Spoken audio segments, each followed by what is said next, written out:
Hello, everyone, and welcome to this little video briefing for the upcoming meeting in Geneva with members of the IFRC Secretariat, Global Leadership Team, as well as members of the ICG. For those of you that don't know me, my name is Connie Goodwin. Jean-Pierre Taschereau and I are very pleased to be joining you December 4th through December 6th to facilitate this meeting. And I'm joined here in this call by Caroline Holt from the IFRC Secretariat and Anders Pedersen from the Swedish Red Cross. And they have graciously offered to join here and help us sort of really get you thinking about this meeting in the right way, really let you know what the steering group is working towards in this meeting, what our expectations are, what our objectives are, what the outcomes are that we're hoping for from this meeting. And they're going to speak to that for us here today. Welcome, Caroline, welcome, Anders, and thank you again for doing this. Thank you. So the first thing that I'm going to ask is for you, Anders. Would you give our colleagues listening to this call just a sense of the context of this meeting and what we're really driving for in this meeting? If this meeting is wildly successful, what is that success going to look like for this December meeting? Thanks, Connie, and nice to see you, Caroline, on this. I think my point of departure on this is very much that we have to recognize that we are living in fundamentally different times. I'm often saying that post 24 February 2022, with the conflict in between Russia and Ukraine, the situation within which we as humanitarians work have fundamentally changed. It's another era. And I think this can be described in a variety of ways. The Secretary General of the United Nations, he said in an interview in Davos here in May that we live in an era of impunity. I think it's very, very clear to us that we have a situation in which humanitarian principles and the respect for international humanitarian law, it's completely kind of forgotten. It doesn't exist in many places anymore. And I think that we simultaneously see, of course, how the needs are rapidly increasing almost exponentially while the resources are dwindling. And I think there are a variety of ways of looking at it, but my point of departure and what I really want to stress, which is fundamental for this meeting, is that it's another world that we're actually facing today than the world of humanitarians that we had not that long ago. So for me, walking into this meeting, I have three major, so to speak, expectations or asks of my colleagues. I think the first one is that I hope that we will leave the meeting with a shared understanding on how today's highly polarized political environment is impacting on humanitarian work. And not just us as the movement, but us as members of a large humanitarian ecosystem. I secondly hope and think that we can walk away from this meeting with a very clear and shared understanding on how this big humanitarian ecosystem ideally would adapt to these new circumstances that we find ourselves in. So not just ourselves as the Red Cross Red Crescent movement, but actually us as a much larger movement. What would it look like? What is it that we have to adapt? What is it that we have to adjust? I think that we are uniquely well placed today as the Red Cross to actually have an opinion on this. And thirdly, I hope that we walk away with a strong sense, very much kind of confirmed by the international conference that just ended in Geneva, that in this world where most of the other institutions are so polarized and don't really are seen as impartial and as neutral as the Red Cross Red Crescent is, that we actually not only have an obligation, but actually have an opportunity to impact the much larger system of ours. That's really what I'm looking forward to from this meeting, Connie. Thank you, Anders, for giving us some context for that and some of your hopes for this meeting. And Caroline, I'd really like to now hear from your perspective also as another member of the steering group. What are you looking for this meeting to do for us?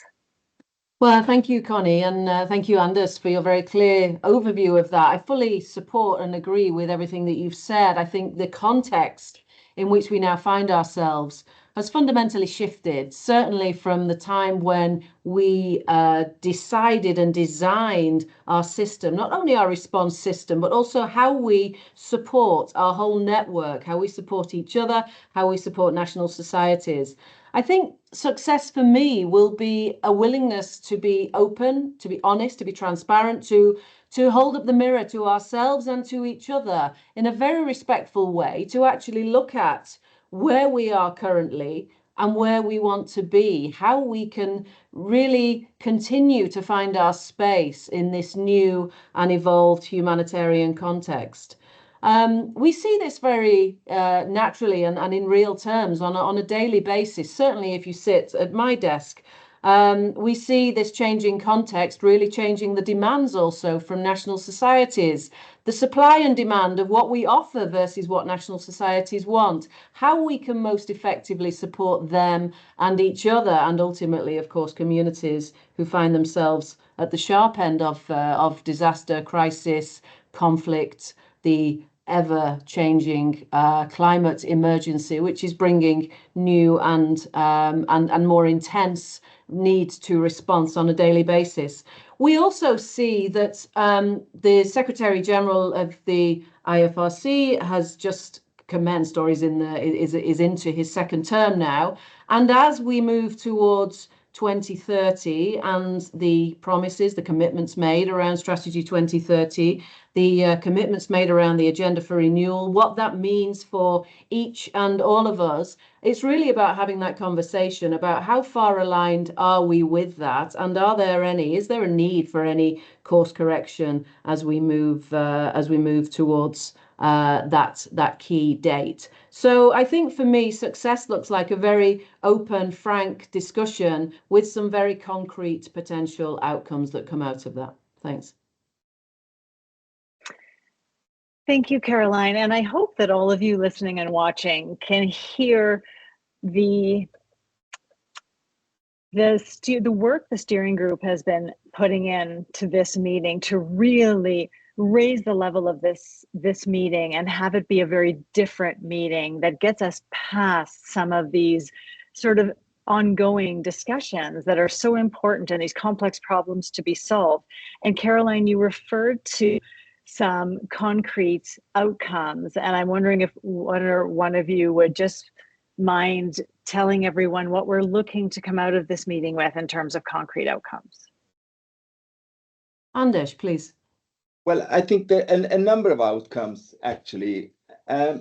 One very particular one that we are aiming at is to have what has been internally labeled as a white paper. You can call it whatever you may want to call it, but a short document that kind of encapsulates this thinking, which really takes as its point of departure precisely this larger landscape within which we're operating, that we do our own analysis of it, and then following that we actually then see how can we both influence that larger landscape and come to a conclusion on how we can then best contribute to that common good of all us humanitarians. I think that's, for me, if I may put it like that, that's what makes this meeting unique. That is what makes this meeting just another meeting that we just go into, and many of those to have a conversations about how we function ourselves, and really just seize this opportunity and realize we are a voice, and right now we can be an even louder voice on impacting